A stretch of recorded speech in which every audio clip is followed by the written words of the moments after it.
Kooxda kubadda cagta Elace FC ee gabdhaha dalkeena Soomaaliya ayaa markaasi waxa ay heshiis cusub la soo saxiixdeen laba xiddig oo markaasi waaweyn oo ay kooxda soo bandhigtay. Elace FC bog cusub oo taariikhi ah oo ku saabsan kubadda cagta haweenka ee Soomaaliya ayay markaasi sameysay. Sanadkan wuxuu noo yahay sanad taariikhi ah maadaama markii ugu horeysay oo si rasmi ah dalka Soomaaliya loo qabtay horyaalka kubadda cagta haweenka ee dalkeena Soomaaliyeed ee heerka koowaad.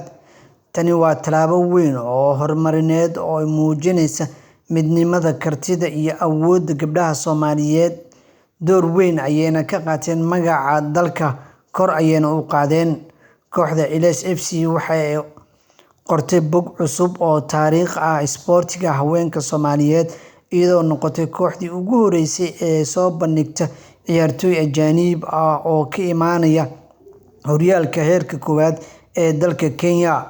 Fatuma Nyambura iyo sidoo kale Philomena Simpori Matati ayaa markaasi heshiis cusub la saxiixdeen, waana laba xiddig oo xirfadoodu sareyso.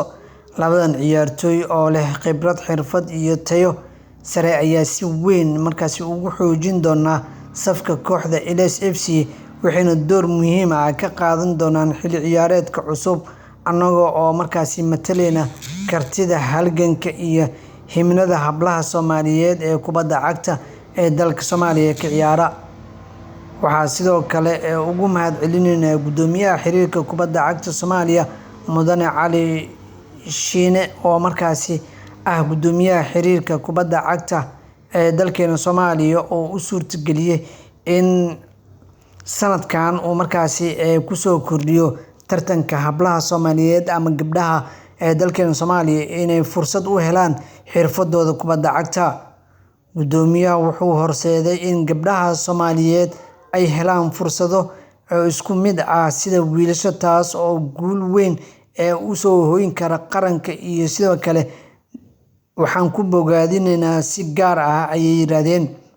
Kooxda Elace FC waxay sii xoojinaysaa dadaalada, annagoo rumeynayna in isboortiga uu yahay aalad mideynaysa bulshada, dhiirrigelinaysa dhalinyarada, kana dhisaysa mustaqbalka ifaya ee soo baxaya dhalinyarada kala duwan, gaar ahaan qaybta dumarka.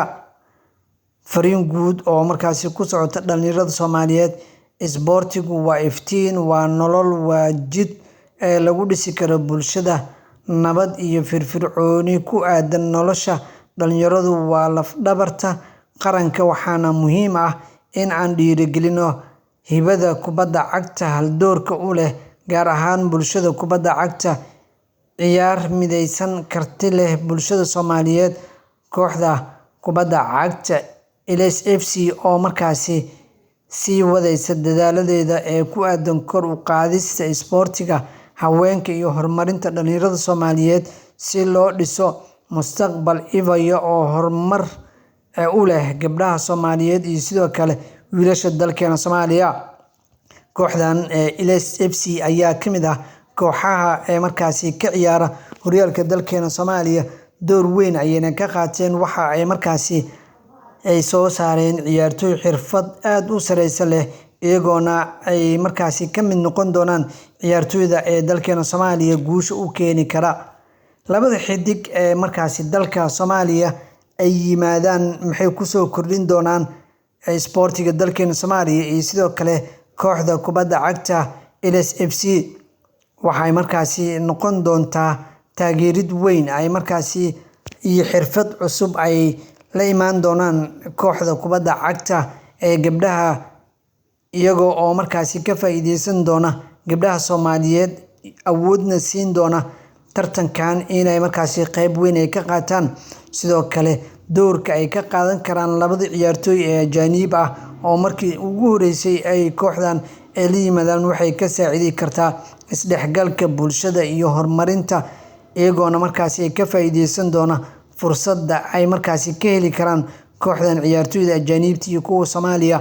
Waxayna taasi keeni kartaa in mustaqbal dhow gabdhaha u noqdaan si ay ula jaan qaadaan ciyaartoyda kale markaasi ka kala ciyaara horyaalada kala duwan ee qaaradda Afrika iyo sidoo kale kan xul iyo sidoo kale kan xulka qaranka Soomaaliya oo dhawaan ay ka qayb gali karaan dalkeena Soomaaliya.